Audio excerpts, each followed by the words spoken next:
Ladies and gentlemen, boys and girls, Royalers from all over the world, welcome back to Day 4 of the Gamestars International Tournament, Day 4 of the group stage.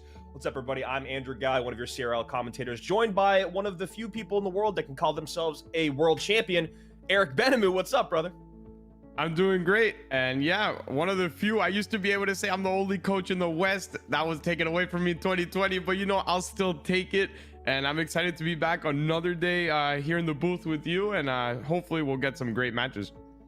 Yeah, man, I'm excited. You know, we started with 32 players from all over the world battling it out for their lion's share of over $40,000. Now down 3 players. We're eliminating 1 player every single day, and a big part of those eliminations have been choosing cards and choosing decks, as we are not running duels format, but we're running something pretty similar, Eric, and finding the best cards in the meta is definitely important right now. It certainly is, and that's a little bit of what we spoke about yesterday, and I'll go over it again in case there's anyone that wasn't here. These are some of the most used cards, and as you can see, they're not really win conditions. The most used cards are generally those support cards, the versatile cards that you can use in every deck, especially if they're strong in the meta. The newer ones that we see are obviously the elite barbarians and the mother witch that just got buffed, and they have been doing a lot of damage. We saw when people choose the wrong decks and they have way too many of those little troops like the Skarmy, the bats, that mother witch just takes over. Yeah, it's crazy. You look there, a 30% win rate, or excuse me, a 31% selection rate, but over 60% win rate. And some decks that have struggled with win rates, we've noticed Golem has been struggling a lot this tournament so far. It's been only selected 5% of the time, but it's only won 20% of those games. On the other side of it, you look at some of the decks with a little bit more success. And Eric, as you were just talking about, that deck on the far upper left-hand corner, Mega Knight, Elite Barbarians, and Mother Witch all in there. Mega Knight was one of the highest win condition cards yesterday coming into the day. You look at that deck, and it's just really, really strong all the way across the board. A lot of offensive pressure, a lot of control. Is that the deck of the tournament so far, or do you think people have just maybe missed a few other ones out there?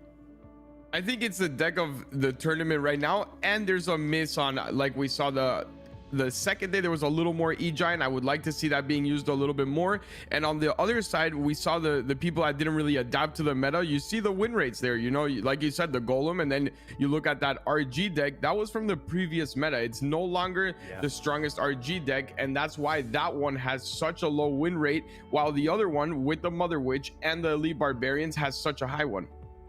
Yeah, and so talking about getting to these numbers, we've already had a few days of tournament, as we already just said at the top of the show. This is day 4. There's one more day this week of competition where we will be seeing Group E tomorrow, but today it's all about Group D, SRV, Predator, Johnny Maloney, and of course the Financer. Pretty sweet name there, Financier. Yeah. Groups A, B, and C, they've all lost 1 player, and 1 player has been pushed through, and this is how it kind of works out. Eric, why don't you talk people through our bracket format? Yeah, so first we're going to see SRV versus Financier, who's definitely going to try and rack up that money with this. And on the other side, we have Predator and Johnny. The really known player here is Predator, who just happened to be the star of that Belarus team. Usually when we think Belarus in Clash Royale, we usually think La Pocari, right? But on this No-Till World Championship, that was completely different. This time it was Predator's turn, and Lapo kind of took a second seat to him. So I'm excited to see what he can do here. Yeah, me too, man. I'm really excited to see if he can repeat. So let's get a closer look at our players from Group D today from their own mouths.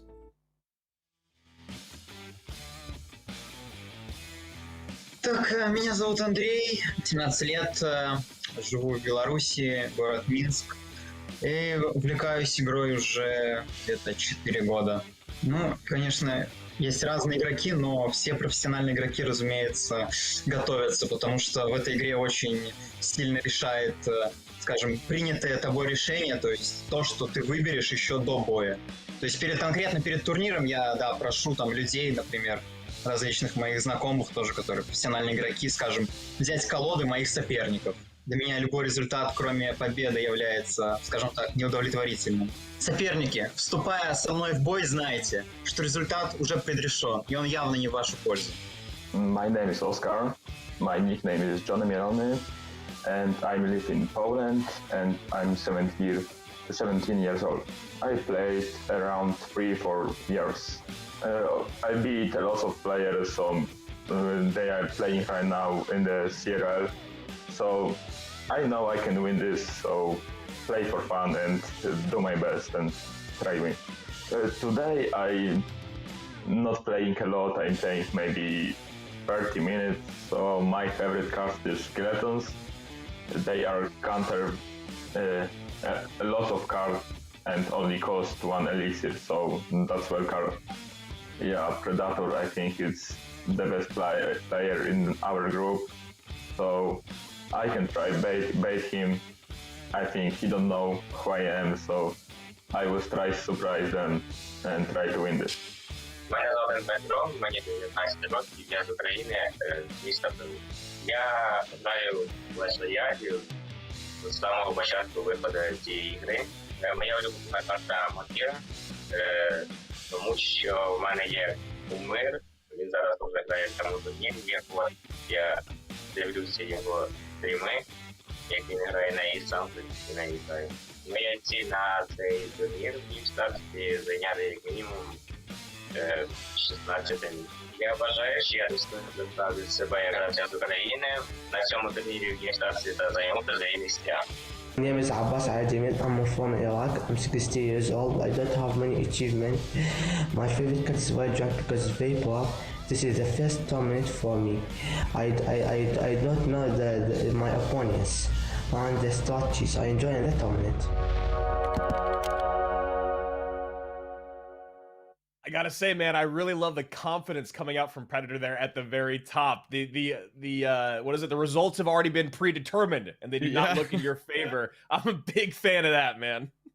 Yeah, and even the other players were also confident, right? Johnny was like, you know, I've beaten so many CRL pros. I played 30 minutes, you know, but I can beat everyone. I think Predator doesn't know me. I'll surprise him. So, I mean, overall, it's a very confident group. And I did like the fact that the other players said, look, I watch Igor stream and I'm learning Mortar from him because I play this card. So I want to see him put it to use. I'm really, really curious if all that learning and all that studying is going to be able to be enough to beat someone like Predator. Yeah, I'm very curious to see that as well. Predator, a guy that started to kind of join the tournament scene back at the end of 2019. He's already competed in 10 tournaments since then, winning a handful of them. Yes, he's faced up against guys like Pandora, Mateja, and Ruben, and maybe not gotten first place in those tournaments. But those are some pretty big names, as you were just talking about. Some of the other guys have probably faced these guys on ladder or in grand challenges. But as you and I both know, it's very different playing at home. I mean, I guess they are playing at home, playing on ladder as opposed to playing in a big tournament for a lot of money. Absolutely. Not only a lot of money, but you know you're on stream, you know you're being casted. There might be a little bit added pressure. And on ladder, you know, you feel like you know what you're doing. You're always playing the same deck. You know, as soon as you see a name, right? Okay, this person plays this. This is a whole different ball game. So you definitely have to adjust. So to talk to you guys a little bit about the format as this game starts here, obviously, this is game number 1 of our first match of the day. SRV at the top of your screen, Financier at the bottom. 6 cards have to, 2 cards have to be changed in every single deck that a player puts and presents forward. They have to present 3 decks for every competition day, and they must win with each of those decks, which means if you have one deck that you can't seem to get a W with, which we've seen a lot of over the last few days, you must keep playing that deck until you either win or you're out of the tournament. So very, very interesting situation to be in here as we are finishing our first minute of action. And even though it might seem pretty easy, okay, you can repeat 6 cards. We've seen a bunch of players go out because of the wrong deck choices, even if it is those slight 2-card variations. So it does make a lot of difference, and that deck choice is just as important in this tournament as it is to play well. Yeah, I mean, 150%, man. You talk about how much of a difference those 2 cards can make, especially when you talk about evolving into the meta that we are in. You know, it's all about adapting and making sure that you hold those cards for exactly when you need them. You want to make sure you never find yourself in a horrible position when you talk about great responses, such as the Flying Machine. The Flying Machine's been one of the hardest cards to deal with this entire tournament. It definitely has, and look, he told us he's a Mortar player. He told us he's been watching Igor, so Here he comes out with the mortar at the beginning. Already got some connections, and I definitely love the fact that he's going split lane with the miner, because this is a very chippy go type of mortar deck. It's not as much as a control deck. I know you said you played the one with Valk Musketeer, but it was a different version, the one that we saw yesterday. It's a little bit heavier, and that controls the match a lot more. This one's more of, you know, that fast pace, let me keep getting damage, and he's playing very well so far. Yeah, the hyper-aggressive play has really worked off. I like the play from Financier earlier on when he went to the left-hand tower with his miner, but he went to the inside middle tile. So it was tanking for his right-hand tower when he sent in a Goblin Gang, I believe. So, like you said, creating a lot of pressure in both lanes, and it's really paying off. Now he's going to have to deal with this Lava Hound push coming down the right-hand side. The good thing about this deck is how quickly it does cycle, right? So you do have Fireball. It should take care of that flying machine. There it is. And he should be back to a Musketeer any second now if he does want to use it. There's the miner. I expect the Musketeer to come down. Unfortunately, he mistimed it a little bit. I think it would have been better if it got directly onto the miner. But that beautiful kite from Financier really playing this very well. Yeah, he's really making Mortar look fun. As you said, that great high miner to go opposite lane, pull the Baby Dragon away. Yes, the Musketeer doesn't go exactly where he wants it, but he does get... Yeah, that was a beautiful Valkyrie. Yeah. Comes down right in front of that Musketeer, takes the Flying Machine off the board, and right now, Financier living in the future here. Yeah, I mean, look, if you're studying Igor, it definitely shows, because that was as perfect as a mortar can be played. Really, I didn't see one mistake, and trust me, if there's someone that will point out a mistake in mortar, it is me. I have seen the best. I have been with the best. So really, hands, like, I'm applaud to you, man. Yeah, I mean, I agree with you. It was a very clean play from top to bottom there. As you said, Eric, he never really relented on that hyper-aggressive play. With that mortar deck, he never found himself looking or searching for Elixir on defense. He always had that Fireball ready to get on top of that Flying Machine. And once he recognized the way that SRV liked to defend the mortar, you found him later on in the game getting those troops down right in front of the mortar to make it even that much more difficult, having to double down Elixir-wise SRV to get that mortar off the board. So nothing but trouble here in game number 1 from our player from Iraq. But that's just game 1. We have to see how the rest of these games match up. It definitely is just game 1, but at this point, now we have to see, will Financier come out with another mortar deck? Because we know that he can. You can repeat 6 cards, and with how many mortar variations are in this meta, I wouldn't be surprised. If you're playing it that well, go ahead, go for it. And look, you already know his lava deck. You can make things happen. If you have a poison version, it's even just as good or better. Yeah, there's that Royal Delivery Poison version that's pretty popular right now, as you said, Eric. More of a control version of Mortar Bait, but also a deck that fares and matches up very well against, you know, a deck that goes to the skies. That Royal Delivery can really help with those Lava Pups, and obviously the Musketeer, great single target DPS. You add in that Poison, and it's always hard to get those Lava Pups on the tower. So right now, just kind of hanging out, sitting back, SRV down 1 game. I'm looking at that clan from SRV. It says Expo, and I'm just wondering, are we going to see an Expo for the first time in this competition, or is he just trolling us? Yeah, I'm a little surprised we haven't seen Expo yet in this competition, Eric. What do you think it is? It's been so dominant on ladder and in grand challenges. Why do you think people have kind of shied away from it here in Gamestars? I think it's just there's very few people that can get away with playing Expo at a competitive tournament at such a high level with so much on the line. You know, one mistake and it's over. And also, it's not as easy as it seems. So I think if we're gonna see mortar, we would only see it out of those players like Lemon Tree, like Air Surfer. We've seen Igor and Lapo use it in the past, but it was more of a, I'm gonna go ahead and expo the whole game in defense, and then I'm gonna chip away with the Rockets. But the traditional expo deck, I think it's very hard to find someone that could play it at this level. Yeah, you get in a bad matchup, or obviously if you play against any one of these guys, they've ran into that specific matchup over 1,000 times, maybe even close to hundreds of thousands of times. I think about Expo and I see the first few cards out when I'm playing Clash, and I'm like, all right, I already know exactly how the rest of this game is going to go. So that familiarity maybe breeds a little bit of contempt when you talk about how much these guys know that win condition. So here we go. Lava Hound, bottom of your screen, top of your screen, a Mega Knight setting up. We'll see exactly where he wants to go with this Mega Knight deck and how he's going to get to that balloon. This is actually not that bad at all for Financier. As a lava player myself, yes, I am a lava player. Yes, I know all of you hate me for being a lava player, but the best thing that can happen to you is if they have a Mega Knight and you lava first play and that Mega Knight doesn't go on the bridge and it goes behind that King Tower, you are so safe.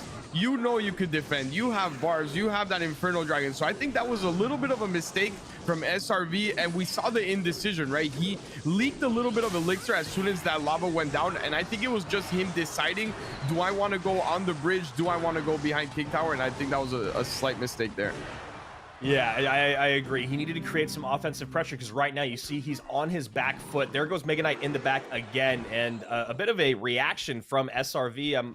I'm curious if he actually really expected anything else to happen there, or maybe it looks like maybe it's just his camera catching up. Do you think that this is a mistake continuing to go in the same lane, even though he is running Graveyard? I do think it's a mistake because now he's gonna barbs this. He does have Baby Dragon. He's basically giving away the push, right? Even though you're getting damaged, nothing dies here. Yeah, now you have a counter with that Infernal Dragon, with the Baby Dragon. You're using the poison preemptively, so the pups aren't actually being hit by the full poison, and that Hunter's gonna go down. Now you have to deal with the Loon, and look how many things are tanking for that balloon. Yeah, I mean, I was actually shocked that SRV didn't lose his tower a bit earlier. We see now, though, that balloon drop comes in. There's the Hunter. SRV goes down 2 games, 2-0. And you know, kind of just to go back to what we were talking about during that game, Eric, was, you know, the first Mega Knight being played in the back when you see the Lava Hound come down. Maybe it's just bad timing. Maybe it's nerves, whatever it is. But that second one going in the exact same lane, after you kind of saw how rough it was to recover from the first one, I think he just needs to go aggressive at the bridge. Like you were saying, even if it's going to get barbs, doesn't that just make you spend elixir in a different place? Yeah, absolutely. Because if he lavas and you Mega Knight on the bridge, right, you can still Mega Knight Graveyard, but he cannot go barbs and another troop that is 4 or 5 elixir because he just spent on the lava. So the fact that you're giving him all that time to recover and get all that elixir back, he doesn't actually have to support the lava at all. We all know that lava is not the damage dealer. No one actually cares how much you support it initially, as long as when that miner goes in and you have all those pups and everything behind it and it's tanked by, that's when the damage comes in. So I think SRV definitely made a mistake there. And like I said, when you're playing lava and you see no pressure once you lava in the back, you're golden. Yeah, and that was a really crucial thing that you pointed out during the game too, was, you know, SRV, while he may be creating a little bit of offensive pressure, you know, one of the best things about Graveyard is when you're playing in the same lane over and over and over is that your opponent defends. You can maybe sometimes get a poison down, your skeletons put in a little bit of a damage, and their counter push is pretty weak. But as you said during the game, these counter pushes were more than substantial. They were basically at 100% health. And you talk about that, putting a Graveyard into something like that, you're never going to have enough elixir to defend that counter push on the backside. Absolutely. And if he does want to defend, it is okay, right? You can always defend, but at that point you go Goblin Cage, Hunter, Ewis, Baby Dragon, full defend, and then you go on the counter, which is okay, but you cannot Mega Knight in the back. So here we go. A couple cards that we've seen a lot of at the top of the screen this tournament. Goblin Cage, Ice Wizard, and Baby Dragon becoming the new trifecta of defense. Bottom of your screen, another Mortar Bait deck. This one looking like it could be the minor version with, it's going to go Goblins instead of Skeletons. Maybe we'll see Poison and what, Snowball is the last 2 cards? Yeah, it definitely could be. I'm not sure which version he's going with here. I've seen it with Fireball and I've seen it with Poison as well. I'd expect Poison just because of the minor with the bats usually is better, but either one works. We know that he had to switch 2 cards, and I'm pretty sure he already did that, right? With the Goblins and the bats. They weren't in the first Mortar deck. Yeah, I believe so. I believe that sounds correct here. So here we go. Baby Dragon up high to get right on top of that Mortar. And, you know, one thing that I've kind of learned from watching this tournament and watching a handful of people play was, you know, sometimes people will be a little bit reluctant to get their Mortar down when they know their opponent's Goblin Cage is in cycle. Don't be. Just get that Mortar down. If there's nothing else going on, it's a good, safe cycle early on. And that way it'll bait out their Goblin Cage and it creates action, right? Instead of you just sitting there waiting for inaction. Absolutely. And even I did a video with Igor back in a while ago on my YouTube where he explains how to play Mortar. And he says, look, when you're playing a Mortar minor deck, don't even care that the Mortar hits tower once the whole game. It doesn't matter. You want to play it offensively to force out the defenses that would go onto your minor and try to get value out of it. That's what you have to do, and that's what we're seeing here, right? He knows he's not going to get any mortar damage because that cage is going to come down, but look at what he spent and look at the miner chipping away. Yeah, that's a really genius point that you make, and maybe one that I need to practice a little bit more. You do want to get damage with that mortar, obviously, but again, when you have the miner and you're in this situation, you don't have to. So here we go. E-Giant in the back. Mortar cycled up high early on to create a little bit of pressure, and of course, to open up that mortar to be dropped again down the road. Yeah, he's gonna have to get as much out of this musketeer as possible, and I would not doubt if we see another musket go down as soon as that lightning was there. There it is, and I expect a musketeer or a mortar, either one works. And there's the muskie. As long as he can cycle a full musketeer by the time that lightning comes out, he should be fine in this game, and that's exactly what he's doing. Yeah, he's doing a very, very good job of his cycle, and a big or a really important integral part of that is making sure that he's not overspending anywhere, offense or defense, because you can really get overwhelmed with a good E-Giant lightning push that gets on top of your musketeer. So here we go. SRV setting up in the back once again. Financier up high with the mortar. Rinse and repeat.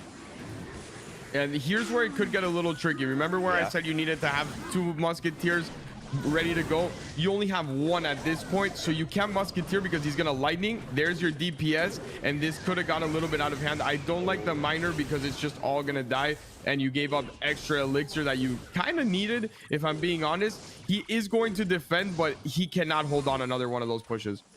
Yeah, exactly. He's going to defend, but at what cost? Poison comes down. He'll probably need that elixir later on. E-Giant set up in the back, and that's got to cause a lot of stress here for Financier. He cannot go opposite lane. Got to catch this high goblin cage. There it is. No way to get on top of that, obviously. And now a little bit of trouble. Miner goes up high. Not going to get on tower. I don't really like that miner either. I don't like it. Yeah, I don't like it. I think he's put in a position here that's kind of weird for him. Maybe he's not as comfortable, and those mortars are not the move. You know how slow that E-Giant is, and at this point you don't want to try and force a hit, right? Those high mortars usually you see out of players that are trying to force one of those hits to get onto the tower, and it's just not the play. He's gonna lose here, and I think he got a little bit aggressive with his mortars in situations where you don't want to be.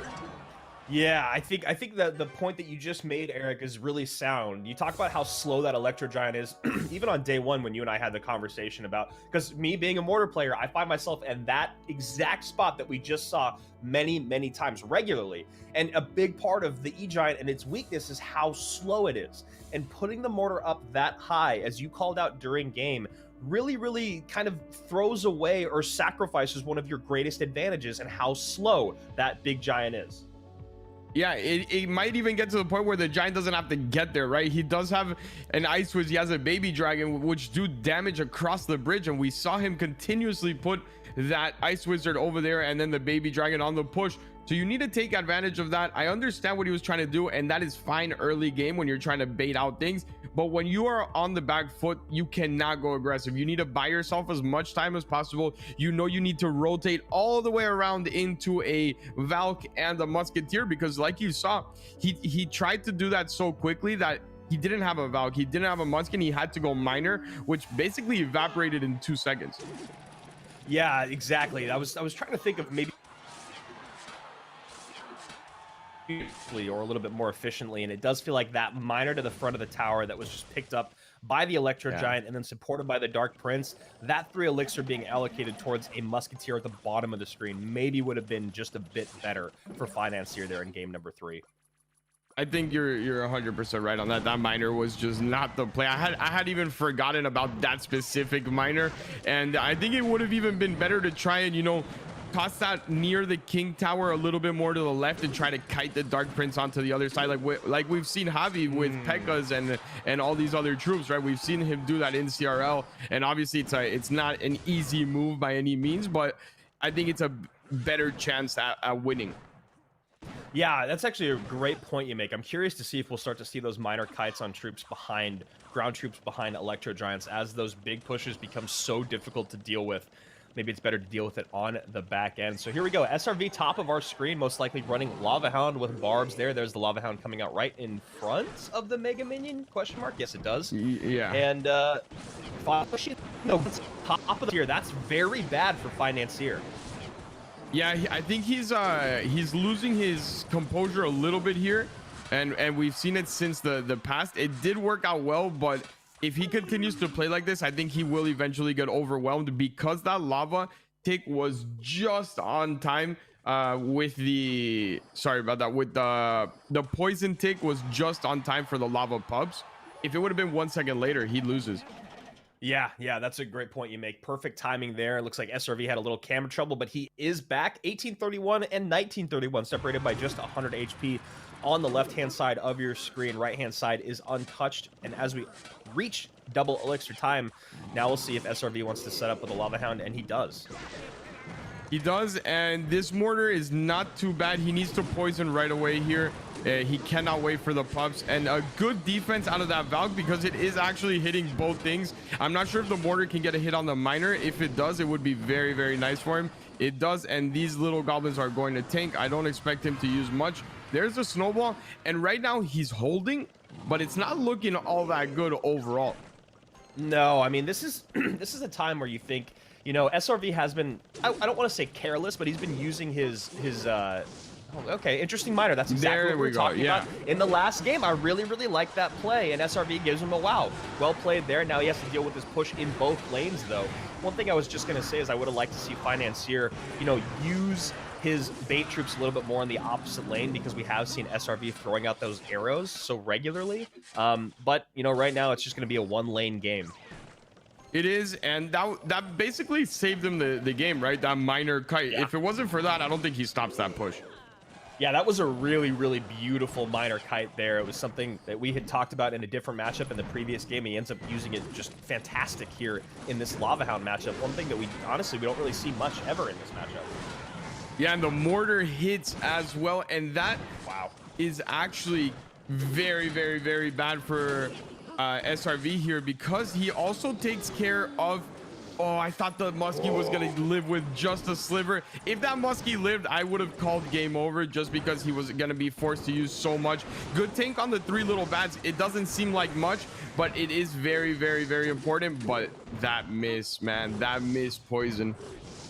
Yeah, that's a real tough one there. Luckily for him, the flying machine does go off the board, but he has to overspend on the baby dragon defense. Now down to elixir 3, or technically 5, because the mega minion's on the board. Lava Hound at the bridge. Arrow's going to come out relatively soon. There it is. Arrow's on top of the miner, which is on top of the musketeer. 647 remaining with the Lava Hound on tower. Poison in. This is a lot to defend. Snowball is in on top with miner in on the top left-hand side. Up high, we got a mortar, 411 to 557. This is crazy stuff, man. This match is incredible, and you need to defend that musketeer. You cannot let that die. Poison on.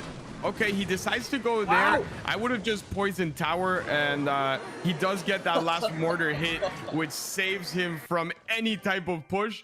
And, you know, good job, Financier. Wow. He does. I mean, you know, I obviously have a little bit biased because I love mortar, but the recoveries in those games, even with some of the missed snowballs, you know, moving that mortar all the way around, being able to get that Valkyrie down to protect the musketeer a couple times, even with the arrows, really nice stuff from Financier. Absolutely, and you can tell that he knows how to play mortar, right? What I do want to see out of him is to understand to not always go so high with the mortar. That's the only thing, because if you play someone like Predator and he's watching this, he already saw that that's your tendency, right? So he's gonna bait it out and he's gonna use it against you. He did get a lot of mortar hits here, and I think that was a little bit of a mistake from SRV to only play the goblin cage and not really overspend just a little bit on the mortar to secure no hits. So here we go. Highlights from this matchup here in Group D. This is our first set of the day. And this was game number 1, where we first saw Financier bust out the mortar that he talked about in the pre-show. And it was just sheer dominance from top to bottom. Game number 2, a little bit different, Eric. Yeah, game number 2 was, you know, that it wasn't an easy match by any means.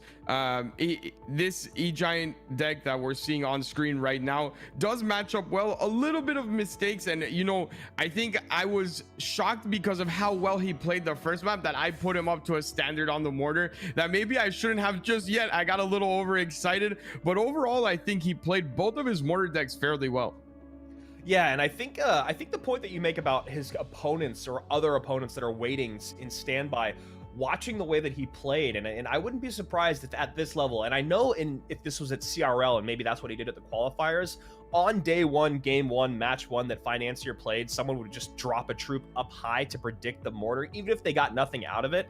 I want to see him change how he played mortar. I want to see him a little bit more passive, as you said, just because he can give himself that little added benefit of not playing the exact same style that we just saw for almost, half an hour. Yeah, and you don't need to play mortar the same way. That's the beautiful thing about the mortar deck, right? When you play a lava deck, you play an E-Giant deck, a golem deck, there's only one real way of playing it effectively. When you play mortar control decks, you can do whatever you really want. You can go hyper aggressive at the beginning. You can just control the match until triple elixir if you want. You can do whatever you want because it's such a versatile deck. So he does need to change that up a little bit, especially if he's going to go up against Predator that we know is at such a high level and that he is going to notice all those things. Speaking of Predator and Johnny Maloney facing off next here in their first matchup of Group D. Obviously, the winner of them will go on to face Financier. The loser will face off against SRV. We'll see both of those second matches a little bit later on today. And whoever loses this matchup and goes up against SRV, when they face off later, one of those guys will be eliminated. But right now, it's all about Predator and Johnny Maloney. Predator, a guy that we know a little bit more about. He's competed in OCL, in No Tilt League, Bren Chong. So he's a guy that's really started to familiarize himself with the pro scene over the last year. Eric, you know a little bit about Predator. I liked his attitude a lot coming into today. I love the attitude, and I think both of these players are pretty confident, so we're gonna have a battle of confident players, and I love that. The only thing I do want to say is that Predator does practice with a very, very high caliber tier of players. His group is that, that little tiny circle of Legolas, Igor, and Lapocati, and all those players are, I mean, big names. They're not just anyone. If you're gonna practice against someone and that's your practice group, I mean, you're set up for success. If you can beat them, you can beat anyone. On the other hand, Johnny had said that he was gonna come with surprises because people don't really know him, especially his opponents. So I'm curious to see if those surprises are off meta decks, or if he just means, look, you don't know me, so you don't really know what to expect. Yeah, it's a really kind of special group to be invited to. When you see it regularly on Twitter, I'm sure a lot of you guys out there follow a ton of pros on Twitter. You'll see them regularly asking, any CRL pros want to practice, DM me. It's not just anyone that's good, top ladder, top whatever, all that stuff. It's always CRL pros, and it's because of exactly what you talk about, Eric. They just demand more out of you in practice. So here we go. Predator immediately sees the Lava Hound right-hand side. Cool, man. No problem. Let's go Mortar plus E-Barbs plus to get rid of those Barbarians, and it's an easy tower take early on. It definitely is, and that's the difference that we saw between someone that is of Predator, caliber, as opposed to SVR or SRV. Sorry, I completely butchered that, but we saw the Mega Knight go down very, very slowly in the back and not really do anything. Here he tower trades, and he's okay with that because he knows that those elite barbs at any point can just take another tower, and that he was most likely going to lose his anyway. So a lot more effective. Yeah, it's an interesting kind of tower trade to start the game off, because you know that if you're not going to be able to defend that adequately, and after we see the responses coming out from Johnny Maloney with the arrows and with the miner basically taking care of all of the best air responses from Predator, it's a good trade early on. I'm curious as though how it's going to play off in this two-tower game, as it can be pretty hard to defend big Lava Hound pushes in a two-tower game, especially as we get into double and triple elixir. This matchup is not easy at all because of those arrows, right? The arrows are such a pain for him. Very, very good fireball, taking care of everything, and that zap is actually crucial. A lot of people probably wouldn't have used it. They say, oh well, it's gonna die on the counter. No, that's what enabled him to get those few extra hits, and the reason he put that delivery down is to protect those archers and force out another attack, or the arrows themselves. He needs to get rid of those arrows as soon as possible. Yeah, that was brilliant. He was able to get all the way back around to another fireball. He gets one on offense, one on defense, 1546 to 1532. Now you see him creating pressure in the right-hand lane. Not going to get a mortar lock, not going to get any spear goblins on tower, but setting up with those E-Barbs. Now wondering where Johnny is going to drop the Barbarians now this is the fireball out of play. He's definitely going to have to use them here or the miner. I would have liked to see the barbarians just because on the counter it's a little bit more effective as well. You might have forced out the delivery, and this is where he needs to be careful. He doesn't have the fireball in play, and he's a little bit late on the spear goblins as well. Arrows come down, but what do you have to defend now? You only have the zap, and that pushes building a little bit on the right, which forces archers, and slowly he's losing control of this game. Barbarians maybe going to come down around the mortar after the hut. No, goes skeleton dragons after the cage, excuse me, comes down. Skeleton dragons right on top of that mortar. Not going to get much out of that mortar. I would have also liked to see Johnny use the barbarians instead for the exact same reason that you said, Eric, was just that it would have created a better counter press, a greater counter presence. Wow, those are words.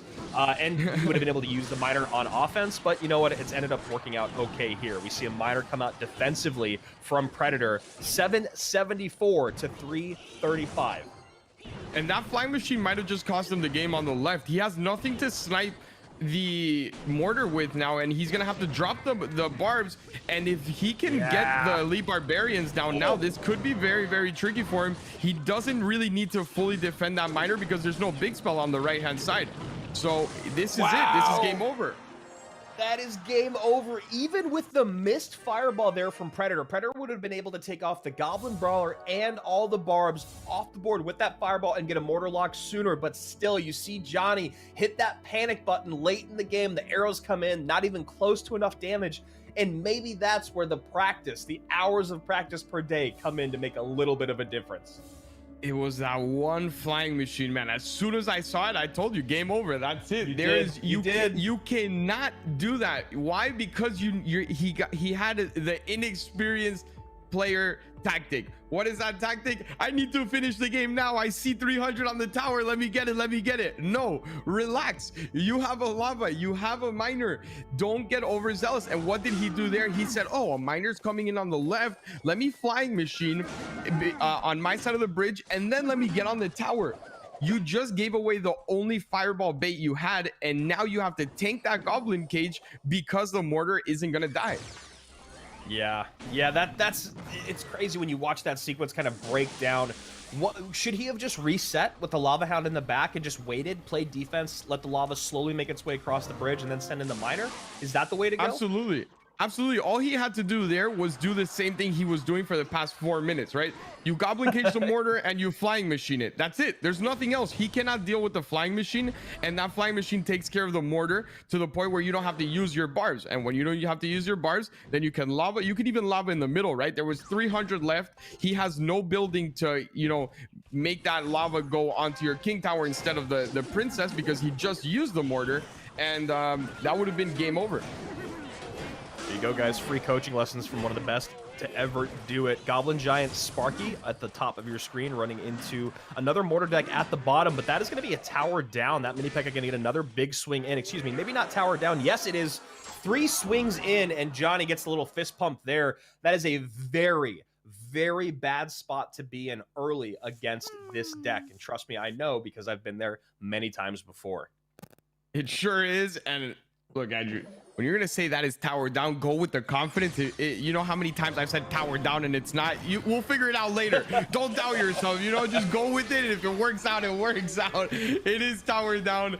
And, this is it's tough start because he had used the delivery, right? You want to save that delivery for the Sparky, and it forced him to use the elite barbarians instead because he had already used it. And that's what put him in such a terrible position. Yeah, that's a really good point that you make there. That's a +3 trade every single time. Dark Prince dropped high enough to not turn around to go back on top of the miner. Mortar not going to connect there and going to go off the board. And now Predator's best response to this Goblin Giant Sparky push is now out of cycle. He can probably get a delivery down on top, but going to have a lot of trouble keeping this push at bay. Yeah, that mini P.E.K.K.A is so hard for him to deal with. It went straight onto the Muskie, and he throws out the good game, and with good reason. There is absolutely no way you're taking down this tower and the next in 15 seconds. Yeah, this is a really, really tough matchup, especially when it's played that well. And I love the in-the-pocket mini P.E.K.K.A there from Johnny. Even though his opponent wasn't all the way back around to another mortar, it makes it so that mortar cannot be dropped if you are back around to it. You never want to drop a building right into the paws of a mini P.E.K.K.A. So a quick game 2 here, and it was based off of kind of what you said early on, Eric, was just that delivery was out of cycle. His opponent recognized it. He had to overspend on the E-barbs. You drop in a mini P.E.K.K.A. behind that, and it's just kind of game over. It is, and it's also a little crazy when you look at this match, right? If he would have just switched the mortar decks between this one and the previous one, they're the same deck with a little bit of difference in the spells, right? He has the delivery snowball here, which deals with the lava so well, and if he would have had that zap fireball for the Sparky deck, it would have been a whole different game.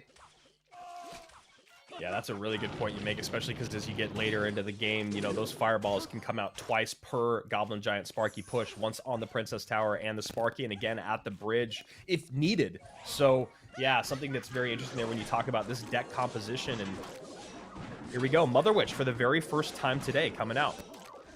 It is coming out for the first time today, and I mean, I would say I'm surprised to see Mortar coming out, but when your friends are Legolas, Igor, and Lapo, I mean, what else can you expect? I think they're used to playing some of these Mortar decks.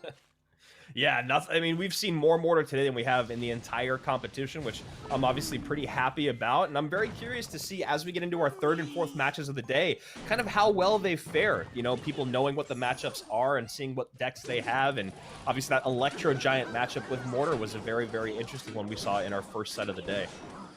It was, and this Mother Witch is getting so much value as well, and I expect the delivery to come down at some point here. I'm not sure if he's going to use it now, if he's just going to let another Hoggy spawn, and he is. I'm not sure why. He should have taken care of that a lot sooner, and that's another one going to spawn in a little bit more chip. It's like a little miner on your tower, right? Yeah, I mean, it looked like he was just kind of going for the efficient defense, but you look here, he's still down an elixir and down about 500 HP, so Predator having a rough first couple minutes of gameplay here. Going to see what he's going to set up for on the opposite lane, and yes, he does. Spear Goblins come out, going to spawn some more pigs. And this is just going to be, I mean, if he keeps doing this over and over again, it's just going to be more of the same, right? And I didn't actually like that delivery because I would have tanked the Hoggies to make sure that I could take care of the Mother Witch. There you kind of just let the Mother Witch spawn another one. It didn't die, and it forced out the early Musketeer, and now you're not in the greatest of positions. That log is going to take care of it, and you still have to deal with this because this should be one hit. There it is. Yep, exactly. Baits out two more, down an elixir still, down HP on both sides of the board. And as you were just saying, Eric, probably not in the best of cycles. So here we go, Miner to the front, gonna get pulled by that Fisherman, gonna reset with the Mortar, probably gonna try to get two of those down, depending on how big this push is. And I'm watching this match, and I'm just thinking, is the right move to go with two of the same archetypes? Because if their decks just match up well, there's nothing you could do. And it's not the first time we see this. We saw it yesterday with the front runner of the other group, right? We saw it with Dimas. He struggled because he had two Mega Knight decks. One went well, but the other one just did not do it enough against the other decks that were left. So is it not the play, even though you're that good with the archetype? I mean, I definitely think it's kind of better to give yourself more options when you talk about being in matchups, right? If you have a horrible matchup, I mean, we called it yesterday, like at the end of the previous set when we were like, all right, it's going to be trouble though when he runs into that Royal Recruits deck into the E-Giant, and we knew exactly how rough that was going to be, and that's exactly what happened. Yeah, and also now you showed two Mortar decks, right? So even if you do win this, the next opponent knows that 2 out of the 3 decks is basically the same Mortar deck. You just have that 2 spell change, and if he lines up well with his decks and just gets rid of the weakest one early, he can actually set himself in a great position. He knows what he has to defend with, and when you see this Mortar deck, right, and you play someone and they already know you're gonna run it, it's a lot easier. It's not like you can do much if he's prepared for absolutely everything. Yeah, and you see right now Johnny kind of setting himself up for success, building this big push from the back, as this can be one of the harder things for Mortar to deal with, is when you get this dual lane push with Royal Giant, right? Because you get the Royal Giant down on both sides. Where do you place the Mortar? Where do you get the damage down? Now we have the Mother Witch behind, spawning those little piggies. Royal Giant on the tower, a lot of damage in. So much damage, and when that Fisherman grabbed onto the Musketeer, that was pretty much game over. It forced out a fireball from him, and that is all she wrote. Johnny, look, man, I understand why you're confident now. Yeah, I mean, I love the way he played that, right? He figured out exactly the situation he was in. He never overextended himself. He kind of recognized, all right, I know this deck. I know this matchup. I've been here before. What do I need to do? Let's just keep poking and prodding, and then let's set up the Royal Giant in the back. E-Barb's behind. Once that Giant gets to the bridge, let's drop the second one down opposite lane. And as a Mortar player, you are just really stuck between a rock and a hard place in trying to figure out how to defend. It is exactly that. Once you have that Mortar deck, yes, you can make things happen early on, but if your opponent realizes and identifies the way to win, which is that RG in the back and then that split lane, and on top of that you have the Mother Witch spawning the Hoggies, there's not much you can do. Johnny played that perfectly. He understood the keys to winning this matchup, and he executed and did it perfectly. Yeah, that Mother Witch was a real difference maker there. And that's kind of what we talked about even before the Mother Witch got her buff, and even back when she was first introduced. It was just kind of the conversation of situationally and in certain matchups, when she's played correctly, she's one of the most difficult cards to deal with in the entire game. And Predator knows that very well from game number 3. He definitely does, and if he didn't before, now he does. And it shouldn't be something that, you know, he lets slip from his mind. If he does move on, I would like to see him use it more in his own decks, right? It's something, look, man, adapt. I understand you're really good with this Mortar deck, but you know, it's okay to stray away from it. It's okay to go something more meta. And we've seen it in this tournament. When we started off the day today, we talked about the cards with the highest win rate, and it was those Elite Barbarians and it was the Mother Witch. So why not use it in your own decks? Yeah, and this is, you know, that's not just one day of competition. That's through 3 days of competition with 4 BO5s each day. That's a very large information pool to be, you know, getting or pulling from. And yeah, you know, Predator here stuck in his old ways, and it started off great for him, right? Game number 1 really went in his favor, but since then, Johnny Maloney has been in complete control. Flying Machine up high on top of that Mortar, and now it's going to be another one of those days or another one of those games where that Flying Machine is going to be baiting out fireballs until Predator makes a mistake, or until Johnny Maloney, as he did in game number 1, gets a little overzealous with those Flying Machines. And I'm thinking about this format, and right now what I'm worried about is, look, Predator knew what deck was coming out of his opponent, right? It's the only deck he had left, and he still chose to go with his Mortar deck. Does that mean his third deck matches up even worse against the Lava? Yeah, that is a very interesting kind of way to look at it, because this is, you know, we know that the Royal Delivery is going to deal with the Lava Pups well, and maybe, you know, he's thinking the Fireball plus the Spear Goblins plus the Bats will deal with the Flying Machines, but we kind of saw how that goes as you get deeper and deeper into the game. It becomes very difficult to deal with these pushes, and he has to create opposite lane pressure. Arrows again.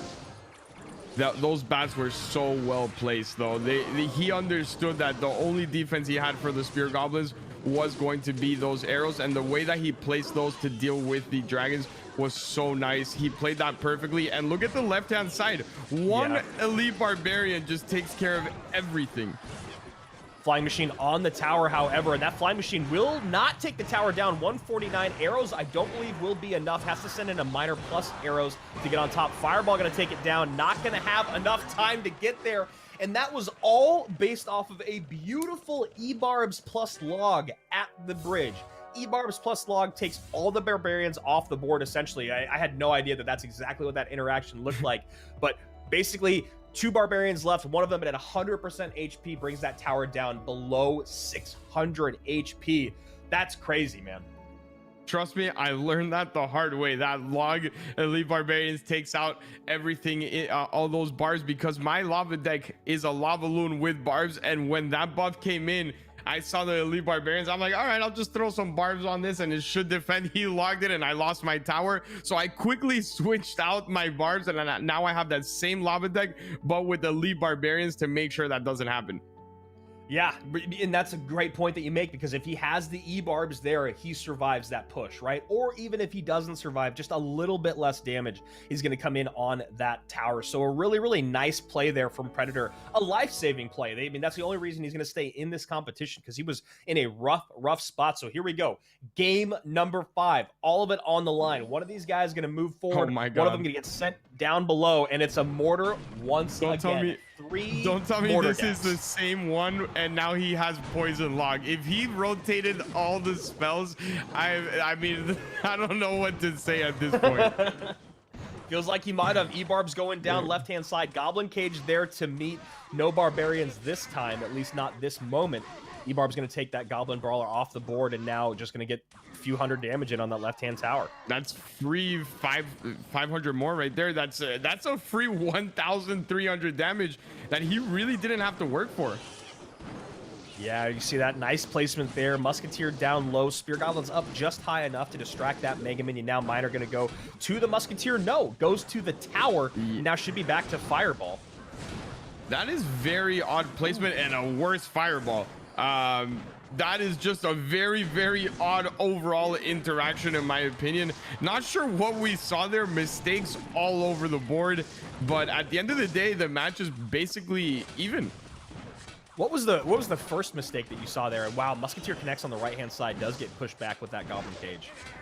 The first mistake was the miner, and then the way, because you need to get that miner. The chip is not the important thing from the miner in a lava. What you want is for it to tank for everything else, and that's what's going to get the damage, right? You want it, if that Musketeer wasn't there and he missed that Fireball, that would have been game over. Yeah, definitely. So it was mistakes out from both sides of the board. Miner should have went to the Musketeer, as you said, to take it off. And then, of course, that missed Fireball, bringing that tower down way lower than Predator would have liked. But a really good position to be in right now. He's in, chip territory on the left-hand side. And this mortar is going to basically take this tower out. Flying Machine does come in. It should get one more shot. No, it does not. And I was just looking at the match. Sorry, I went spectator mode for a second, and I'm not sure he's actually going to be able to defend this, but he doesn't really have to. We know that Fireball is going to come in on the left-hand side. If he keeps up this pressure, though, good delivery. That delivery just saved him the game, because if he didn't have it there and forced out the Fireball from him, it would have been a lot sketchier of a match. But now at this point, you can just miner. I would actually miner the right. He's going miner on the left. I would have just done it on the right, because that is in Fireball range on the left, and now you have to do so much more damage on the right that a lava in the middle could kind of put you in a weird place here. Yeah, really nice. Oh, wow. He goes mortar up high, maybe thinking he could pull the Lava Hound back, but does not. Trying to get a little bit too fancy for his own good. Delivery going to come down and clean all of that stuff up. You see the miner oops coming out, and now that mortar will get a shot on tower. Wow. Yeah, that's unfortunate. I think it was definitely a misclick on the miner up top from Johnny. He gave him the good game, and Predator basically says, look, I'm only playing mortar. I am only playing mortar, and not only am I only playing mortar, I'm only playing the same mortar deck all 3 times. So, I mean, good for you. Would I do that with $30,000 on the line? No, sir. Yeah, I think that's a pretty solid way to look at it, man, is when there's that much money on the line, you basically run the same deck for every single one of your options.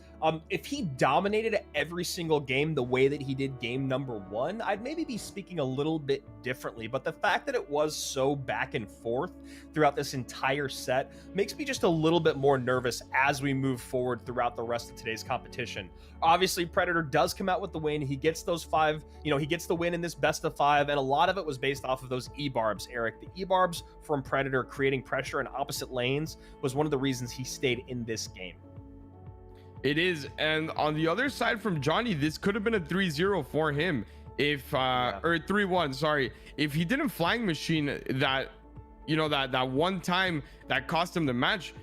There was no way Predator was beating either the RG or the other deck that he showed us. Sorry, I completely had a mental lapse and I don't even remember what it was, but he had no chance.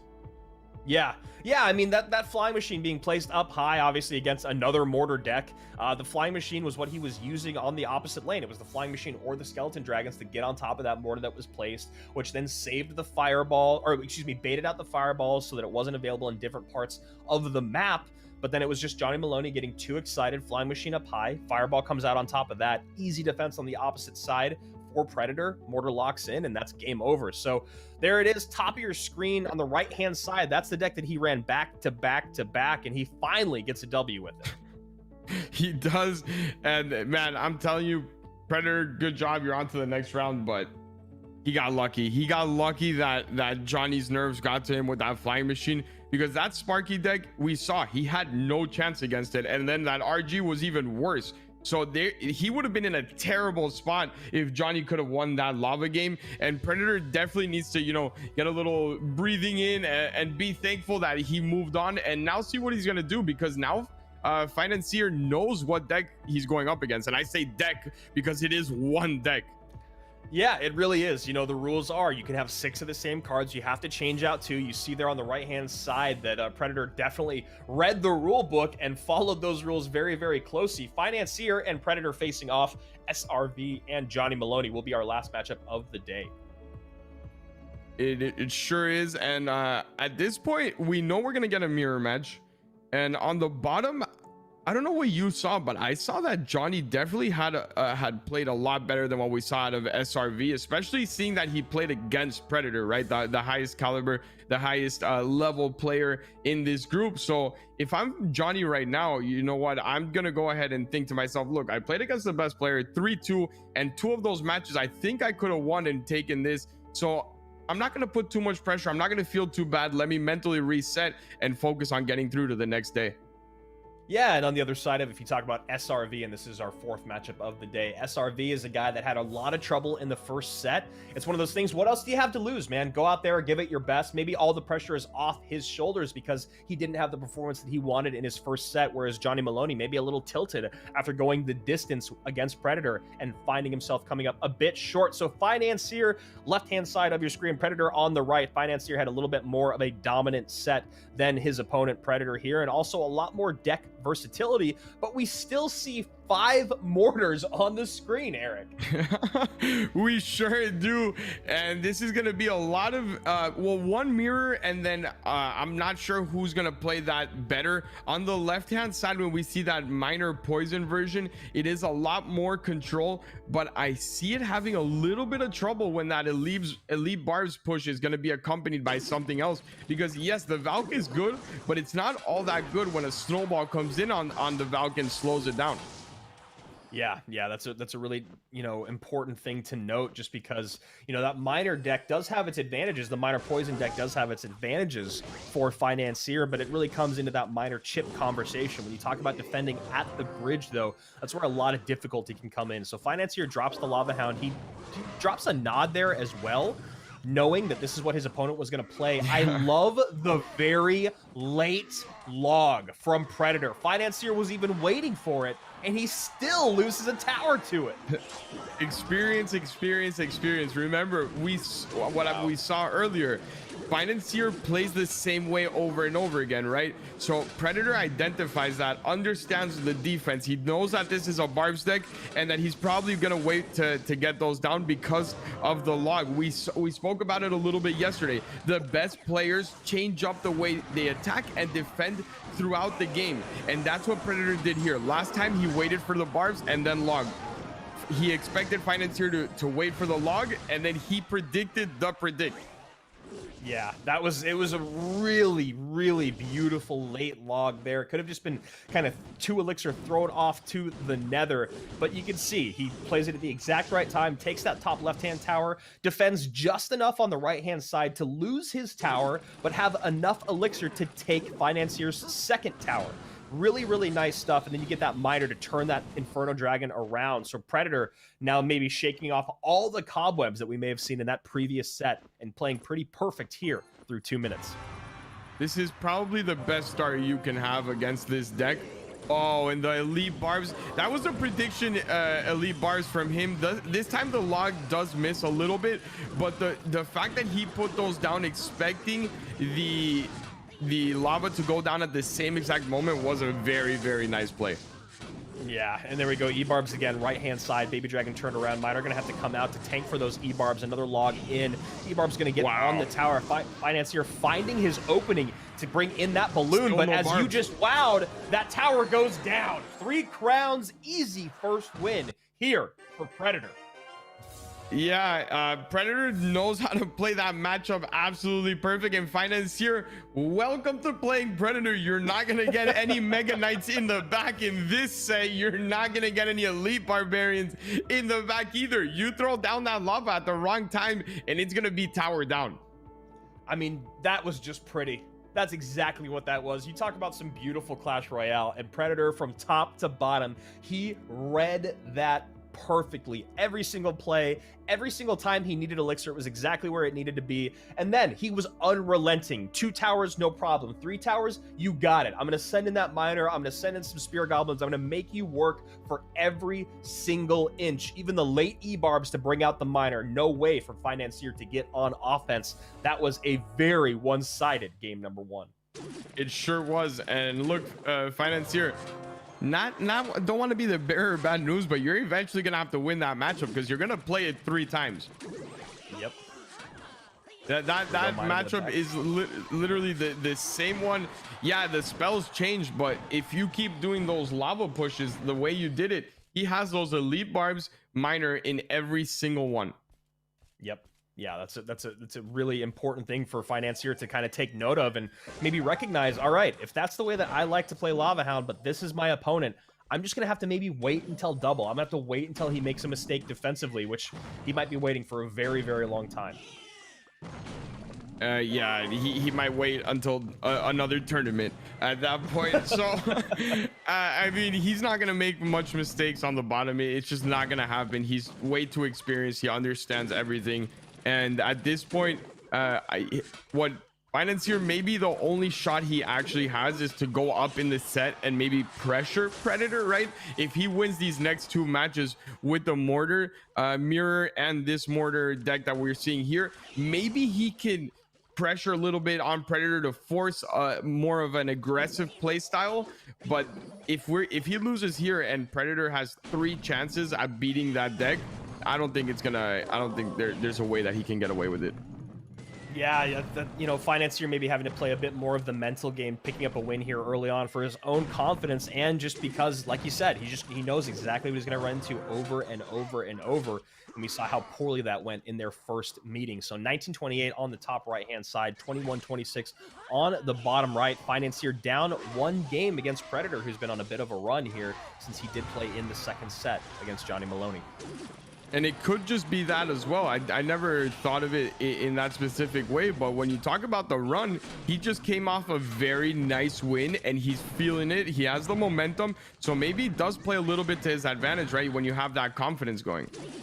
Yeah, I mean, you know, you talk about the other side of it. When you start making mistakes, you start making more mistakes. And, you know, Predator probably feels like he escaped just by the skin of his teeth from that last set, as it went probably a little more probably stressful than he had planned on. I mean, he ran the same deck back 3 times in a row, and he had to run one of them 3 times just to get that W. So it does seem he's gotten a lot more calm here in this set.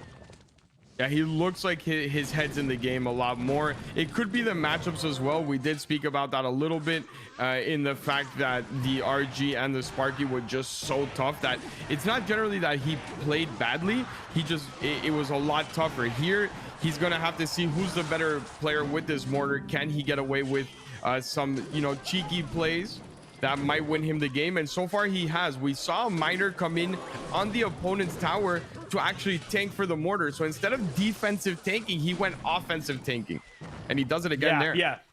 Yeah, it was a little surprising, but the timing on those has been really, really brilliant, and the placement by Predator, getting just a little bit of damage in, forcing out more elixir from his opponent defensively. And as you said, Eric, the most important thing is keeping that mortar off of the tower, because that's exactly what Financier has been going, which is what you and I had pointed out after his first set. He loves this high and to the center placement of the mortar. He's gonna do it consistently over and over and over again. And on there, I'm not sure why the fireball came down. It was trying to predict the goblin gang, but I don't think it was necessary. When you have the lead, I don't think it's worth the risk. At that point, you just play it safe. You have a 600-point lead, get some more minor chip on the board, and make sure you close out this game.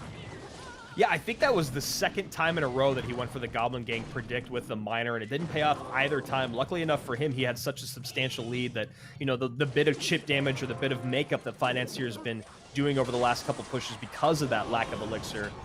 He's just the margin is too large. But you saw the moment he started going for those predictive fireballs was when Financier started coming back into the game. It did. It definitely turned up a little bit, but look, if I'm being honest, we're gonna have to see this matchup again. He's gonna have to win it at this point, Financier, and then he's gonna have to win with that lava. That this one was a lot closer, but that lava wasn't close at all.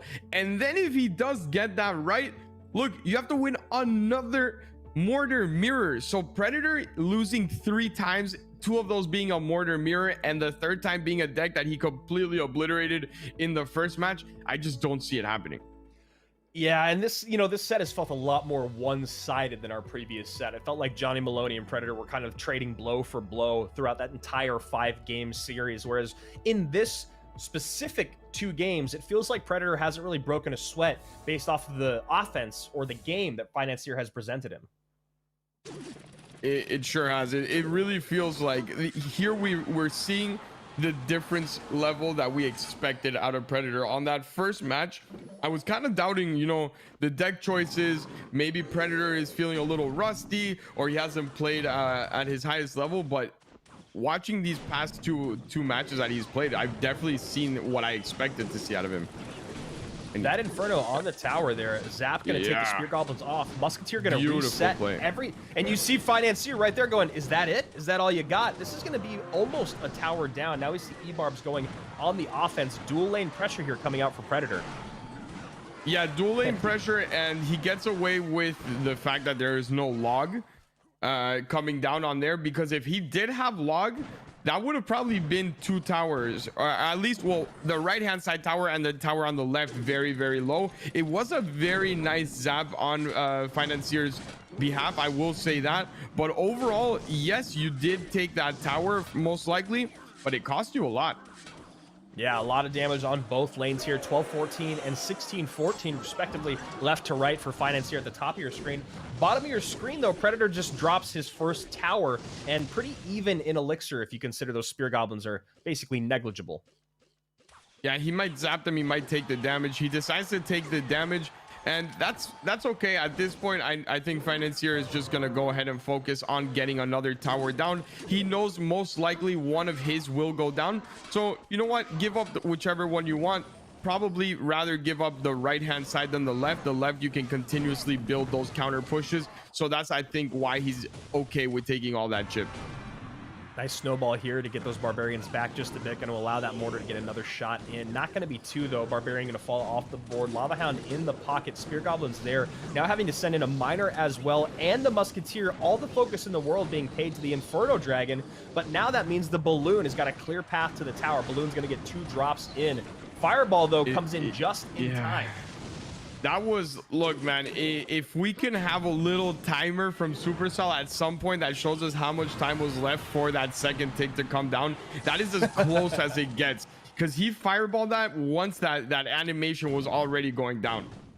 Yeah, exactly. The animation, that's the one thing that you can kind of hold on to when you're trying to figure out when the balloon's going to drop. And as you said, that animation had already worked its way all the way through. That mortar up too high and to the right. Doesn't pull the balloon, doesn't create any pressure. Yeah. And just like that, Predator drops what looked like was going to be an easy game here, or at least a much more competitive game.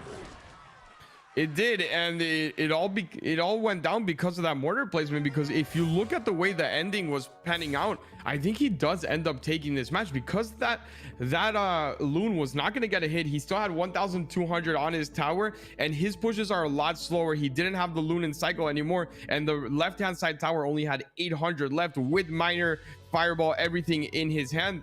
That probably would have gone Predator's way.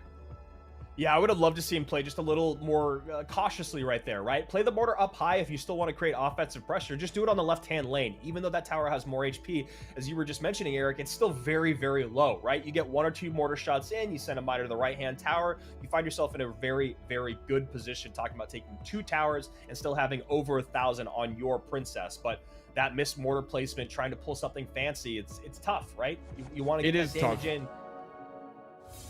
Yeah, go ahead.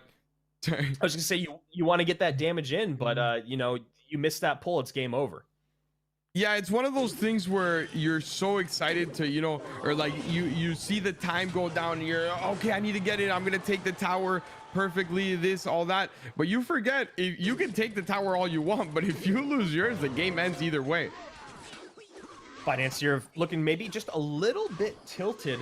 Obviously does pick up that last game after dropping the first two, but you saw right there that one spear goblin squeezes by and gets some good damage in on that right hand tower, and he throws his hands up in the air in frustration. Yeah, I mean, it's not really something to get frustrated over. It's 43 HP extra, which is not that big of a deal. You know, I felt like I was watching soccer a little when someone gets tackled and they go for the real react, you know. But I mean, I just think it's such a minor thing that at this level you just gotta let it go. Don't really react to things like that. Yeah, for sure. I mean, as much as I love to watch emotional players, it does seem that the guys like Ruben, Robotic Ruben, if you can stay dialed, like Canario, those guys that are so emotionless when things happen during the game, bring the emotion afterwards. But while things are happening during the game, they're just like computers, man. And it's one of my favorite things to see. Yeah, I mean, or you cannot bring the emotion at all. I've seen Morden win CRL and not smile, you know. So I mean, it is what it is. But like you said, historically, the best players in CR are those that don't really show that much emotion until the game is over. Surgical is one of the most emotional players, but when he's in the game, you see straight face, nothing else. So you need to stay dialed in. One spear goblin doesn't really make a difference. Ruben, Morden, all these players, when they're playing, it's all about dial. I would have loved to see that musketeer come down just a second later. You know that Financier was looking for the fireball there, and we had that miner up high for Predator to tank for one mortar shot. Had he done that, the mortar would have gone to the miner for one shot. The fireball would have probably missed, and then he would have gotten that mortar off the board. It would have been a very, very large swing in momentum. It would have 100%. And the only problem I see with this match is, we spoke about it, right? The tendency to keep playing that mortar up high, and slowly it's you know, losing him the game, because none of his mortars are actually creating any pressure. He has spear goblins, he has musketeer, he has everything, and if he musketeers high, you're just gonna have to use your fireball on that and not on the tower, or you're gonna lose your whole mortar. So he's down on damage here, and he's down on the rotation as well. We were waiting on that one miner to come in, and now it's his turn to attack. But look, musketeer is up high, so he cannot play the mortar. He's gonna try and catch this, I think, or go with a miner of his own. He does, but it's a little bit late. Yeah, a little late there on the E-barbs, maybe just not enough gas in the tank. Here we go, E-barbs running into that Valkyrie with the musketeer behind. Muskie actually gonna shoot the Valkyrie first and then take the musketeer off the board. And this should be pretty easily snowballable. Or is he? Nope, he's going to drop spear goblins. He is going to drop spear goblins, but he needs to be careful. Yeah, that forced out delivery, because the spear goblins were placed so far down, it forced out a delivery from him, or that musketeer would have killed all three. And since it was being tanked by the miner, it would have actually got a couple hits on there. There's the defensive mortar. I expect to see something else go down.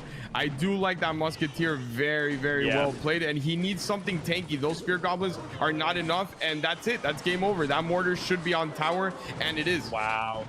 Yeah, Financier sending out the oops. A little bit of BM there. Fireball coming in, going to take that mortar off the board. Financier celebrating for a very, very big win.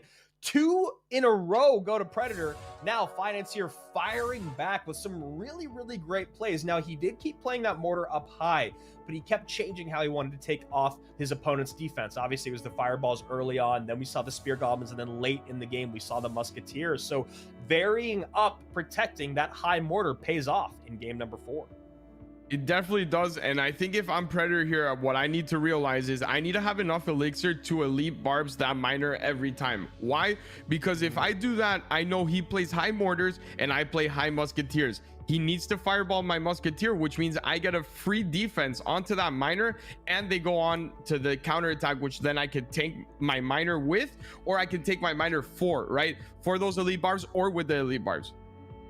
Yeah, and if you guys listening at home, just recognize how many steps Eric just went through in that thought process, right? How many layers there are to these things. If you're going to play your mortar up high, I'm going to get my musketeer down. That way you make a fire, or you have to get a fireball down for a negative trade already. Then I can protect my tower with the E-barbs that you can no longer fireball, which then creates a larger counter push. These are things that you have to think about. These are sequences that you have to put together if you want to play at the highest level. Yeah, and here we go. I'm not sure how many of you at home expected it, but I know I did. Mortar versus mortar, round number 75. Yeah, here we go. Here we go. Musketeer off the board, fireball in. That's something that's happened a lot in this set, and this is game number 5, not game number 4. So you guys can see that graphic just updating on the left-hand side.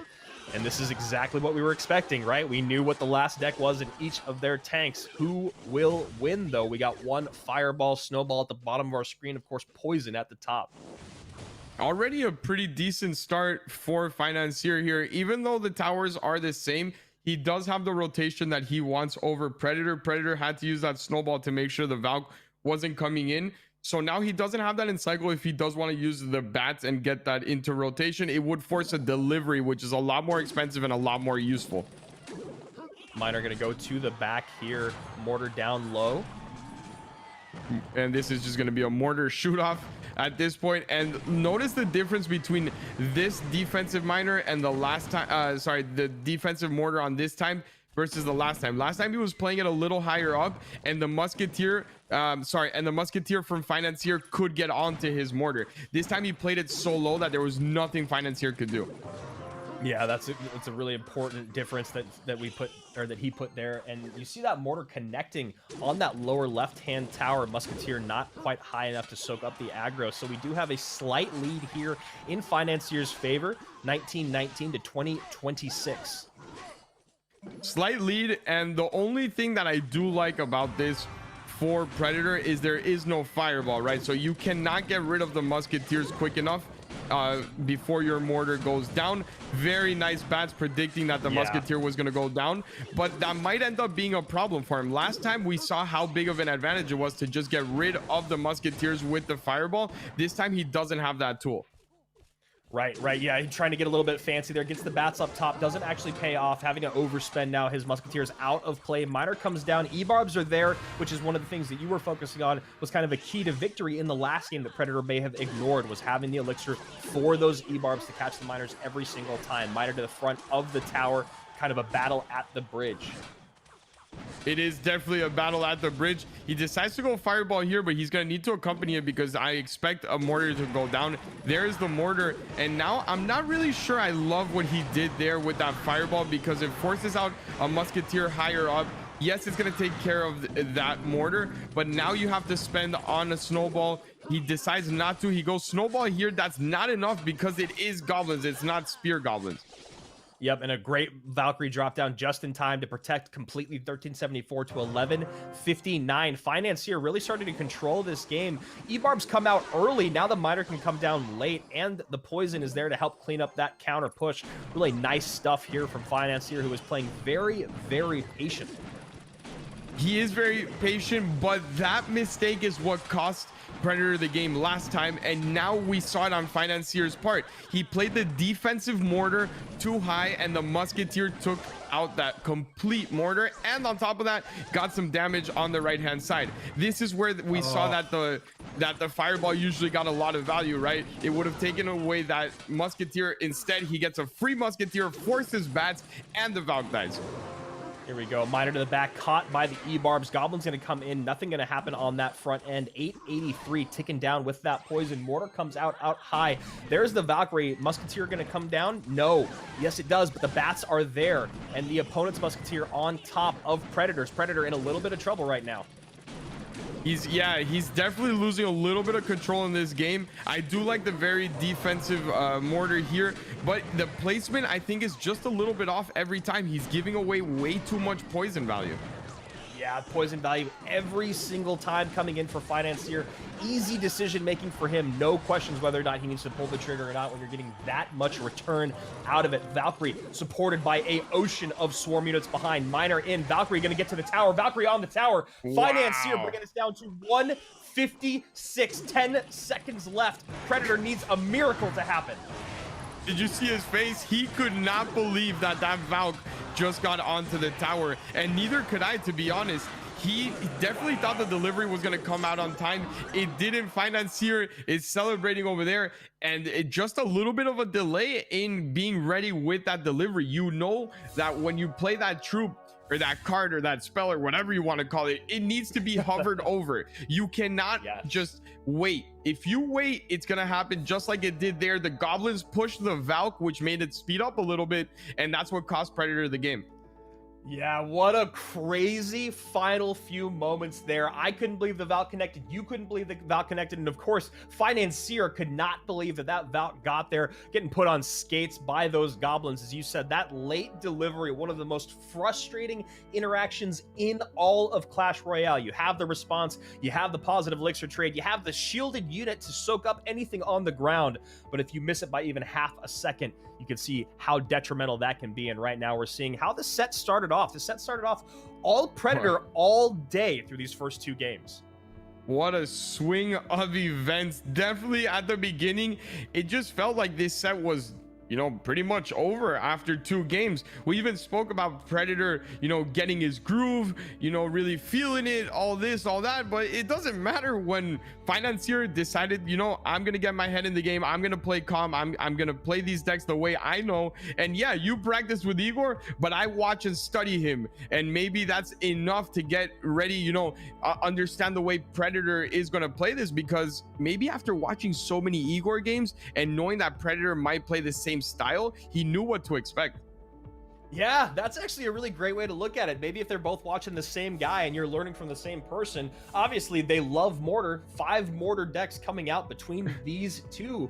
But Predator, who seemed to be the Mortar dominant player earlier today, somehow falls to Financier. Beautiful plays from him, now taking all of his decks to a 67% win rate after 2 beautiful sets today. Predator will be moving down into the 2nd or 3rd place spot, which will be coming to that deciding match on April 29th. But right now, it's all about Financier, who is cruising on through to our international finals, hanging out, winning Group D for the day. We've got one more matchup for you guys, one more best of 5, and that's between our two losers early on, but neither have been eliminated yet, SRV and Johnny Maloney.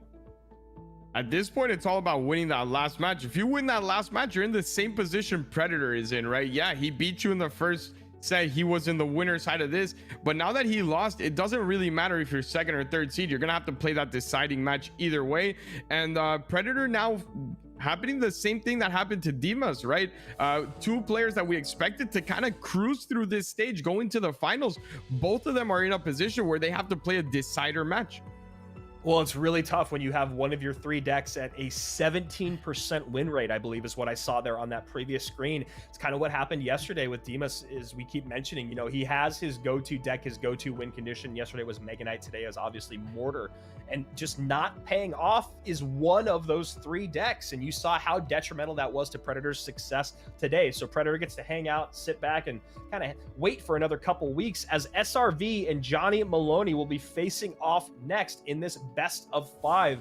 After looking at those first 2 sets, it's kind of, or I guess now first 3, it's kind of, you got to throw the playbook out the window, because we thought going into that winner's bracket set that Predator was going to kind of dominate. And he did for the first 2 games. And then all of a sudden it was a huge swing in momentum. So maybe SRV has had enough time to kind of reset. Maybe he's inspired, you know. Look at this comeback. If he could do it, I could do it. You know, it never hurts. Plus the fact that SRV needs to know he just lost to the guy that took 1st place. So maybe that gives him a little bit more of like that calm feeling. Look, I lost to the better player. He lost to the other player. Maybe my matches were just a lot tougher than his, and I can actually take this. So here we go. If you look on the left-hand side of your screen, you see that SRV did a great job of varying up his win conditions, and I guess he's kind of playing in the meta. You see that the bottom and top decks are both very much of old metas, whereas obviously the one with the Electro Giant is much more in the present. On the other side of it, what do you think about these matchups in general, Eric? he's gonna struggle a little bit against that graveyard Mega Knight deck.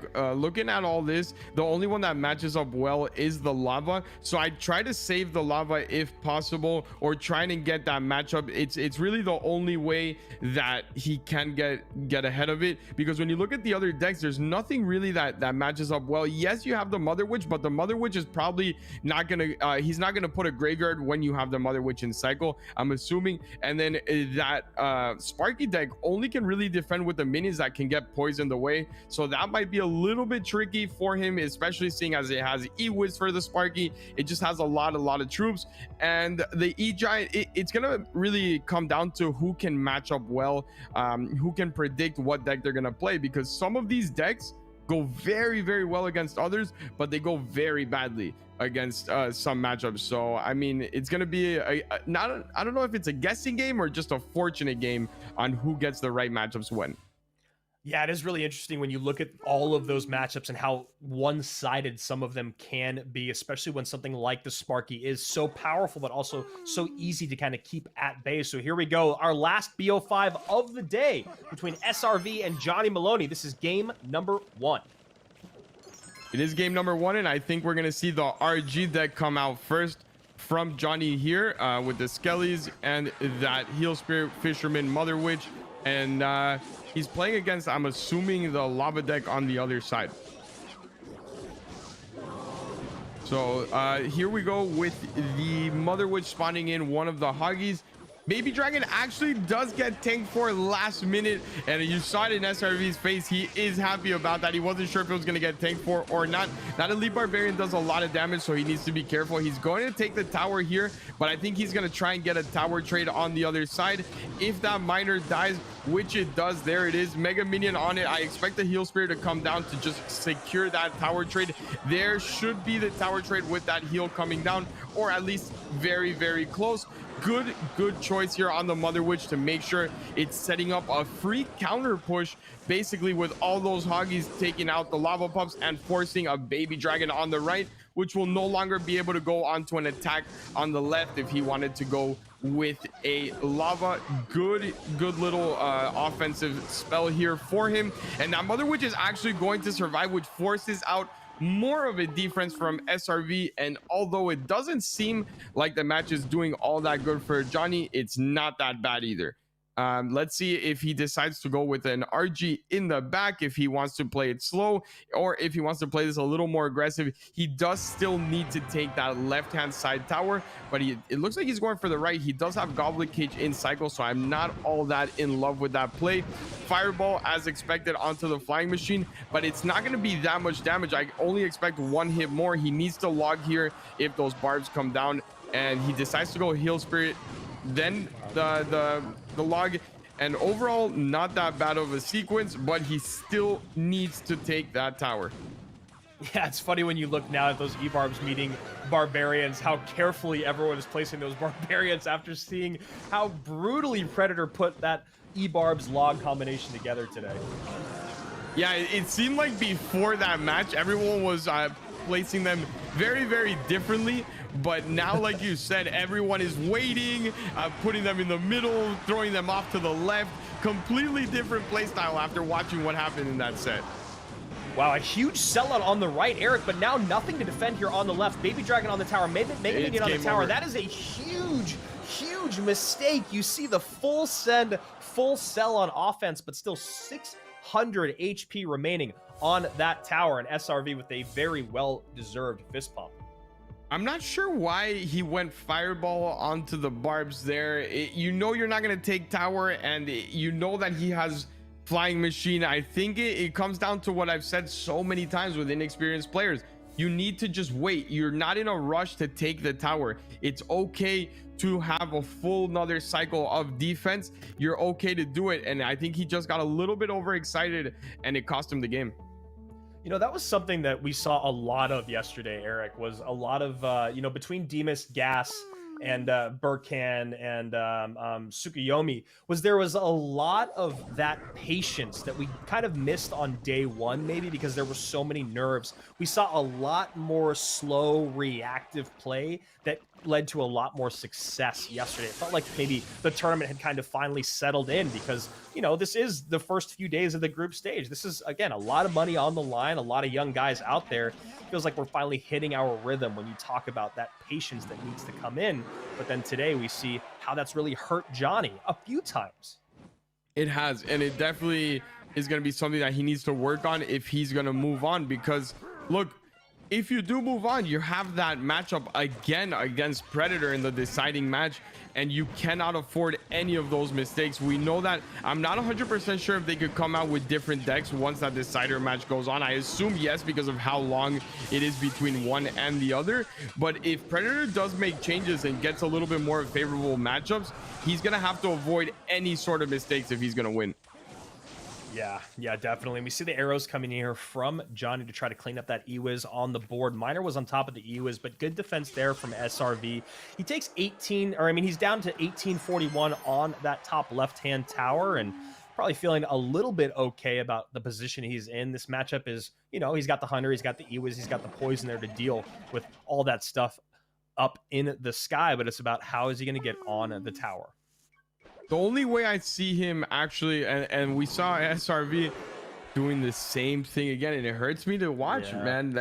You did it twice in the first time you played this matchup, and it did not work out at all. Why are you going back to it, right? The only difference here is that Johnny didn't recognize that that was going to be the push that was going to come in, and he played that Goblin Cage way too early. Wow. If he doesn't play that Goblin Cage that early, it's game over for he wins, because we know that tanks absolutely everything when it comes to a Mega Knight.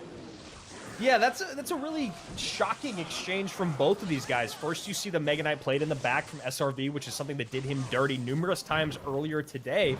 But then the response from his opponent, maybe kind of caught in tunnel vision, doesn't recognize exactly what's going to happen. Goblin Cage comes out too early. Mega Knight is easily tanking for those skeletons. And even the arrows from Johnny came out a little bit too soon, it felt like, on defense that last sequence. Yeah, way too soon, and I'm so confused on what I'm watching right now. I'm really not understanding the sequence of things. Yes, he takes down the tower, but he sold his tower when he could have defended it and forced something else out. He had Goblin Cage and Cycle, and he gave it away to just a Mega Knight. You know that defense perfectly. Put that in the middle. You had a Mega Minion and a Flying Machine hitting it as well, and force out the Poison, force out the Graveyard, force something out of him.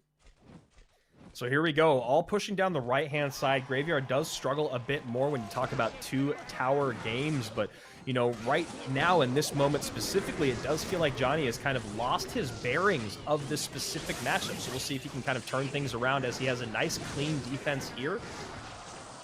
Yeah, he has a nice defense, but he needs to stop Goblin Caging so early when the Mega Knights are going down. Now he doesn't have it in Cycle. You know that he's gonna Barbs here, so I'd like to see him go Graveyard, so that it forces the Barbs there, and then he actually has to use something onto the Graveyard, and if not, take quite a little bit of damage. And he does. He takes 400 damage on that push. Good recognition, and now a Poison will take care of all of this. Yeah, very, very nice high Poison there. Flying Machine gets on top of the Hunter, which is a bit unfortunate when you talk about SRV's defense, because now that Hunter off the board can't help the Miner. Skeleton Dragons behind the Lava Hound. High Electro Wizard to reset. E-Wiz somehow stays alive.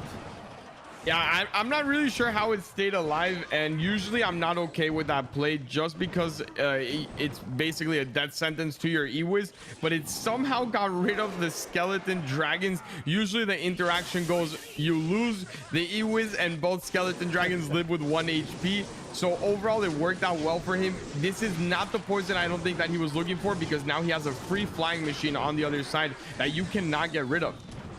Yeah, which means he's going to have to drop something up high on top of that Flying Machine. But as you can see right here, it's in that limbo spot where you just can't seem to get to it. He gets a high Goblin Cage up so that the E-Wiz and Hunter cannot get on top of the Flying Machine. And now you see that second E-Wiz coming down on the Flying Machine. Poison in 1835 to 1037.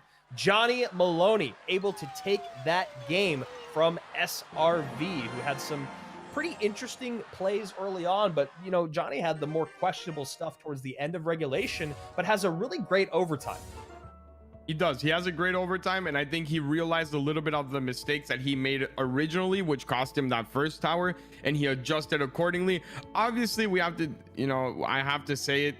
When you play against Graveyard and your King Tower is activated, it is a lot easier. You have 2 towers taking care of that, so the defenses aren't as forced, and it definitely played into his advantage when it came down to defending. Yeah, he did a good job of min-maxing there at the end of that game as well, recognizing moments where he could take just a little bit of damage to build a stronger counter push, which is what he needed to do, because once he got those poisons baited out from his opponent in the wrong spots, that's when he was really able to turn up the heat.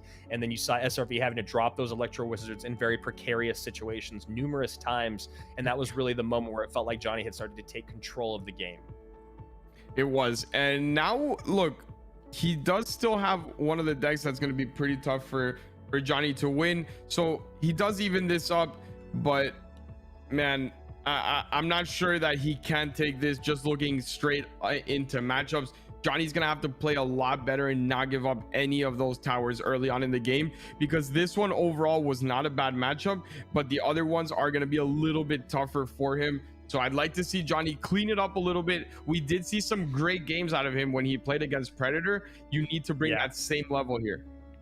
And speaking of Predator, that's who these guys are looking to face off against when one of them wins and the other one is eliminated. Obviously, the person that's eliminated will be eliminated from the rest of this GameStars contention here in 2021. The winner will go off to face against Predator, who we just saw. Johnny Maloney obviously went the distance with him in that second set, but that match between Predator will take place on April 29th, where that entire week will be going through a lot of the qualifying finals and figuring out who it is going to be pushed through to our international final stage, will be taking place in May, and we'll be actually giving out some of that $30,000. But back to the action. Here we go. Game number 3, tied up at 1.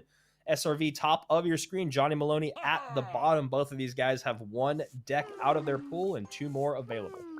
They sure do. And if you're SRV, right, we've casted a lot of matches that have this Mega Knight Graveyard deck, and usually in CRL we've seen it be where Mega Knight on the bridge early, as soon as they start a push with the Graveyard, usually takes tower, right? We see it being a hyper aggressive Graveyard deck because of how hard it is to push. So SRV, when you play that deck, don't be afraid to go on the bridge and actually make an attack. You don't always have to Mega Knight defensively or far back. Yeah, I would love to see a little bit more aggression out of that deck. The point that you make about kind of that early hyper-aggressive Graveyard, which is something that you usually shy away from in most Graveyard decks, you'll see how much it pays off with that one that he runs specifically, especially when you run into something like a Fisherman, right? We'll see that a lot. Someone cycles a Fisherman early, they'll drop a Mega Knight right at the bridge, get pulled into tower, Graveyard in, and as you said, tower down with only 30 seconds of gameplay passing by. But right now, a lot of just kind of sitting back and waiting. Sorry about that. Yeah, this is a waiting game, and it's especially good deck to do it with because every other card in that deck is a defensive card. You have Goblin Cage, you have Ewiz, you have Hunter, you have Fisherman, right? Like, you literally have every option to defend, even if you go aggressive. It's not like other decks where you're like, okay, now what I use to defend, I have to use my Miner, I have to use this. No, every card in that deck is a defensive card. See an oops coming out fireball, from Johnny Maloney, who misses a fireball early on. He's at least able to laugh it off, and now we'll see what SRV wants to do. He puts the Mega Knight in the back, one of his favorite go-to moves. Hunter out of cycle. I mean, I don't know. I wish I could just, you know, talk to him a little and maybe get him to understand where he can, you know, really take advantage of this deck, because this deck is so strong, and now he just lost the game. That's it. It's game over. It should be game over. You gave him a free King Tower activation. You know there is Fisherman, and that fireball miss no longer feels bad for Johnny.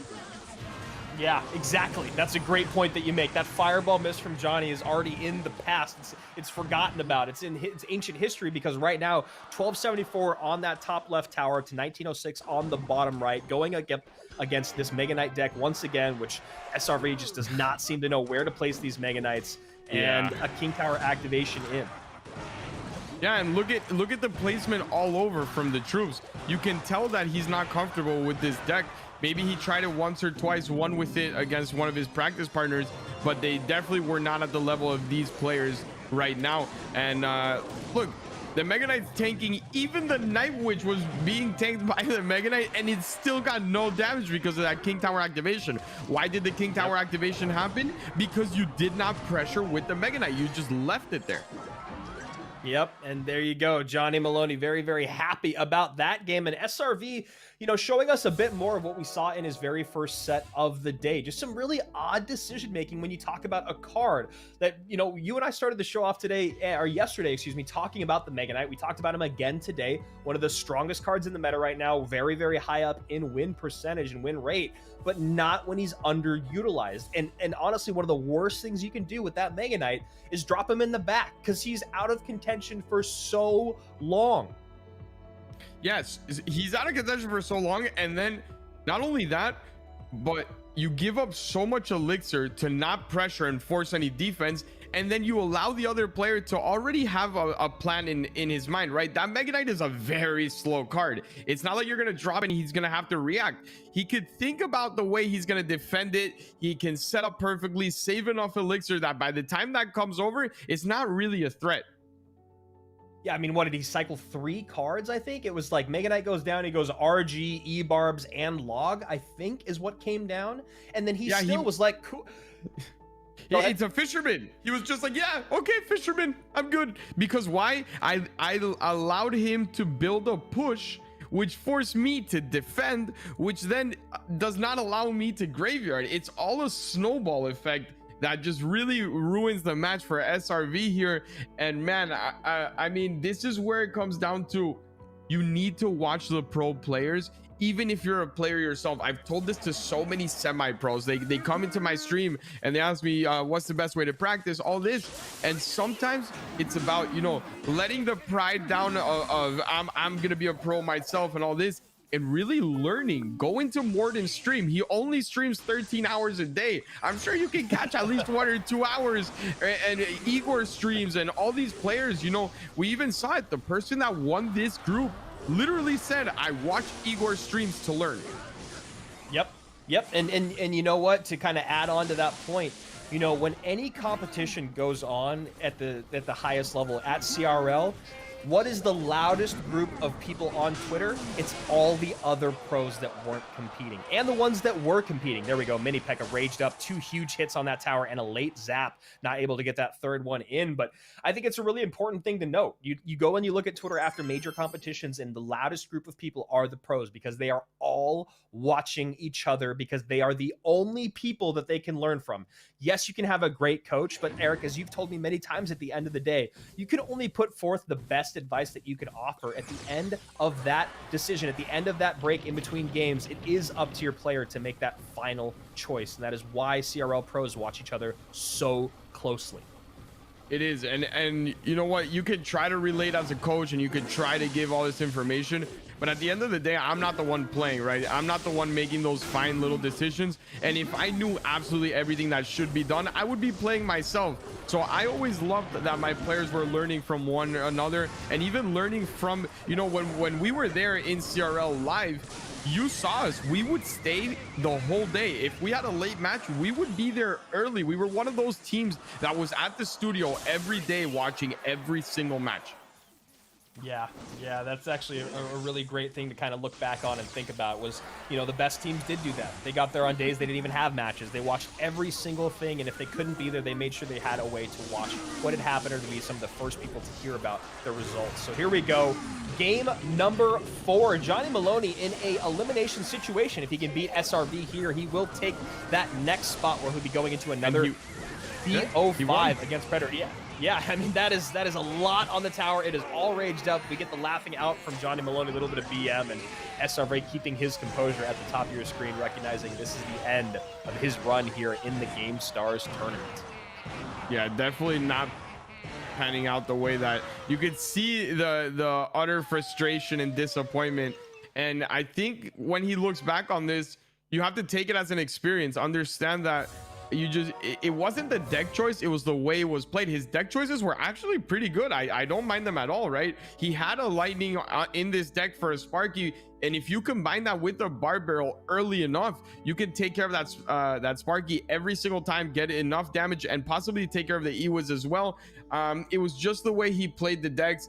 He's not a bad player, but maybe it's just he's not 100% comfortable. So go back, do your homework, learn from these pro players, and get back into the next edition of this tournament or whatever other tournament you do want to play.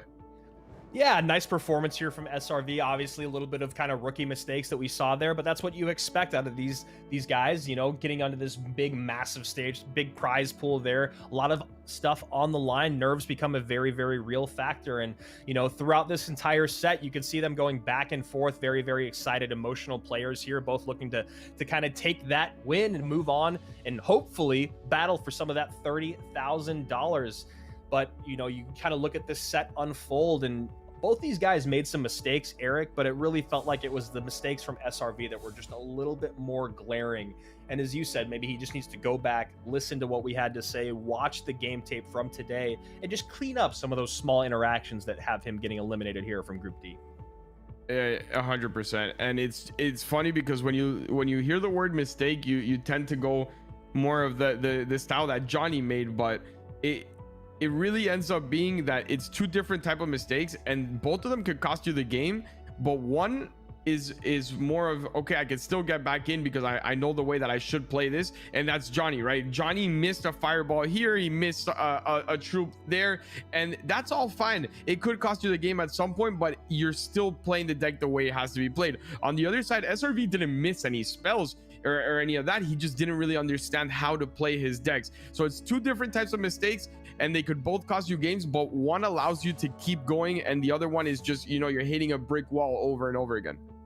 That's a really brilliant kind of breakdown of what you talk about. One is kind of a micro mistake. A missed spell is something that every single person is going to do, whether you're the best in the world or whether you're just starting to play. But understanding the macro of the game, understanding what you need to do to win and where you need to make changes in your game plan and evolving later on, that Mega Knight is something that we honestly have harped on a lot today, but that's a very, very specific moment that bothered you from the very first time it happened, Eric, and it kind of kept happening throughout the day. It just was repeating that mistake over and over from SRV. So, you know, understanding the macro of the game is a really important thing. Those micro mistakes, they're going to happen. We've all seen pros, you know, mistap where they want to play a card. But yeah, I really love that breakdown that you kind of gave us there.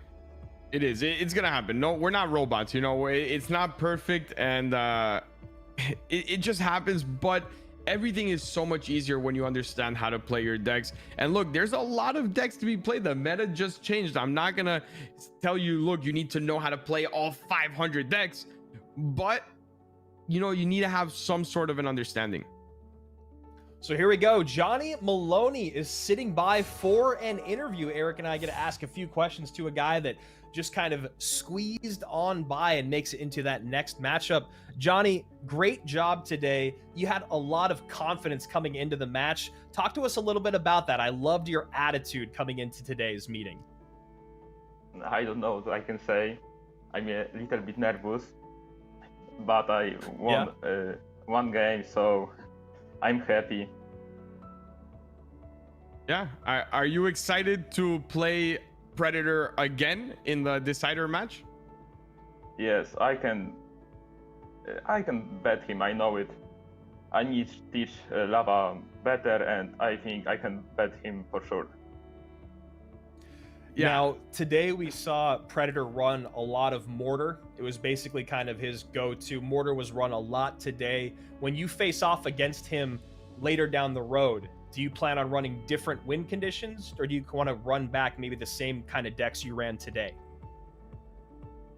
Can you repeat? Because I have some lags, so...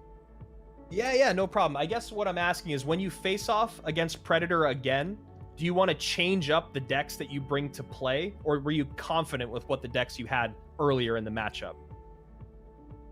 I think I went to change my deck because he play 5 times Mortar. He surprised me. I wasn't expecting this. Yeah, I don't think anyone was, and really you played very well overall. Do you think it was at the beginning versus Predator nerves, and then when you played the second match, you seemed a lot more calm? Did you get the nerves out of the way, and that's when you played your best? Yes, I think you are right. Oh, that's good. Yeah, I mean, well, hey. the important thing is you moved on, so you have another chance. Yeah. Yeah, man, great job today, and good job kind of rebounding from that first set. It's always tough to lose, but we'll see you again on April 29th, where you'll be facing off against Predator again. Congratulations, man. Thank you so much for taking the time today to play and talk with us, and we'll be casting your matches down the road. Thank you too. Good luck. Later, man. Great stuff from him, man. You always love when a guy is able to come in with confidence, recognize that he has nerves, and then adjust, right? It's like the roller coaster of like, I'm gonna kill it. Oh wait, the match actually started. Let me calm down a little, and then you get into the groove. It happens to all of us, right? I think, man, I lived it a little bit more than anyone, because if there was someone that would talk a lot before games, it was me. You lived it since day one. I am a talker. I like to, throw it down. But when it's game time, look, I always felt confidence, but you get those little game nerves, the jitters, and once they're gone, it's all good. But I like that he kept his confidence early, and then at the end, he looked okay again. Yeah, he's just playing the game that he loves, right? That's what he's here for. He's here to play Clash Royale, put everything else out the window, and just play the game that you know. So Johnny Maloney does not win the set today. That will be Financier, who is going to be joining Burkan, Lucas GM, and of course SoCal as our winners so far this week. This is Gamestars Season 1. The group stage will be back tomorrow for our final day of casting for this week. Just for this week, where Group E will face off 4 more players in BO5s to figure out who will be the last person from this week to work on to our international finals with over $40,000 up to grabs. Guys, thank you so much for joining us. We'll be back tomorrow, same time, same place. For Eric Benamou, I'm Andrew Guy and the Gamestars League. Go check us out on Twitter. Make sure you hit that subscribe button here on YouTube so you know every single time that we go live. We'll see you tomorrow morning.